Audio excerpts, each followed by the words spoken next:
Hey, what's up, Internet? I'm coming to you live from my car. It is raining currently. So, a movie just came out, and this is my review for a movie that just came out. And the title of that movie is Ant-Man and the Wasp. Boom. Mic drop. I don't know why. Got Paul Rudd as Scott Lang, hitting up the role as Ant-Man again. This seems like a much better movie than the first Ant-Man. The characters were very kind of plain, not too extreme, excessive, that kind of thing. Paul Rudd did a really good job just pulling off Scott Lang. I still believe that the cast should have been the older couple, Hank Pym and Janet Pym, as Ant-Man and the Wasp. Scott Lang could have been like Yellow Jacket, Giant Man, Goliath, what have you. I mean, in the movie, he gets up to like 80 feet tall, or 65 feet, or something like that. Because Bill Foster, what's his name? Lawrence Fishburne character. He plays Goliath from the comic books. And yeah, he worked with Hank Pym. He was a partner. They had like a falling out or something. I'm not really sure exactly what happened between Hank Pym and him, but anyways, that really wasn't actually the focus of the movie. The focus of the movie was the fact that when Scott Lang came out of the quantum realm, he said that he saw Janet Pym in there. So the whole mission of the whole movie is the point of getting Hope Van Dyne's mother, Janet Van Dyne, out of the realm, the quantum realm. But then there's this girl that comes along. Her name's Ava. She turns into this ever-shifting, phasing person known as Ghost. They just call her a ghost or something like that, because she can go through like matter, apparently. Phasing through things, kind of like the same thing how Vision can do. Anyways, all in all, it was a terrific movie. There was just certain parts that I feel like they could have done better, where they could have put some more jokes in. It just didn't seem very comedy heavy as the first one. The first one was just well written with the comedy, the jokes, everything. The first Ant-Man is actually one of my favorites. Other than Doctor Strange. Doctor Strange is a personal favorite for myself.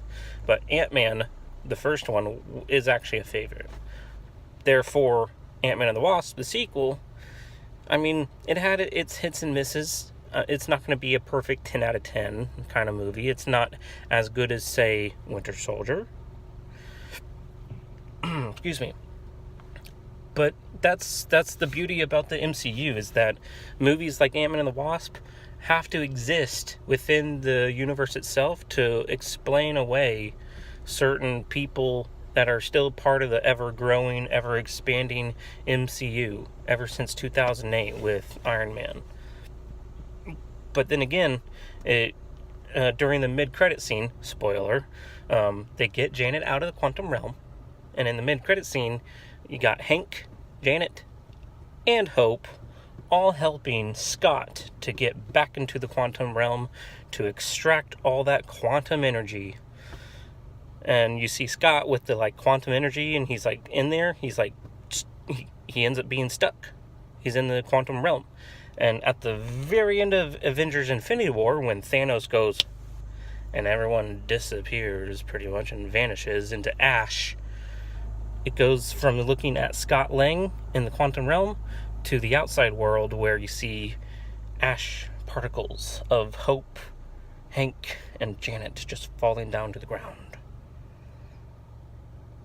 It was pretty epic, actually, because when I first saw that, I was just like, yep, that makes a lot of sense now. Now we know that Ant-Man, Scott Lang, is stuck in the quantum realm. That just means that somebody in Avengers 4 or another movie that may come out, I'm not sure, nothing's been officially set in stone. Anyways, that's my speculation for what Avengers 4 could entail, is some quantic person that can travel through the airs get to the quantum realm and get Ant-Man out of there. Because they're going to need freaking Hawkeye or Clint, or for the new Avengers movie, he's going to be Ronan. I think it's confirmed. I think. It's not a rumor anymore. Like, Hawkeye is going to be in there. Ant-Man, Scott Lang is going to be in there. And Hope is going to be in Avengers 4 as well. So, that just goes to show that it sets up for Infinity War, like, right after, like, you know, Thor 3, Ragnarok. That leads into Infinity War. And then Ant-Man and the Wasp technically actually happens before Infinity War. Therefore, we are actually going to be seeing some dimensional travel in Avengers 4. And some sort of time travel, maybe. I'm not sure. This is just my speculation for Avengers 4. Anyways, so this is going to be a short review for Ant-Man and the Wasp. If you're a fan, I think you'll like it. I loved it. If you're a big fan of the MCU, it'll fit right into place of where everything else exists. And then, what was I going to say? I wanted to end on the note that the fact that Paul Rudd really pulled this movie through. Like, all the other actors were great and everything. What really made it stick and really well grounded, like, well written story, it fits so well because the whole quantum realm is just leading into some more possibilities into the future of, like, other MCU movies that I'm ecstatic and excited to see in the future.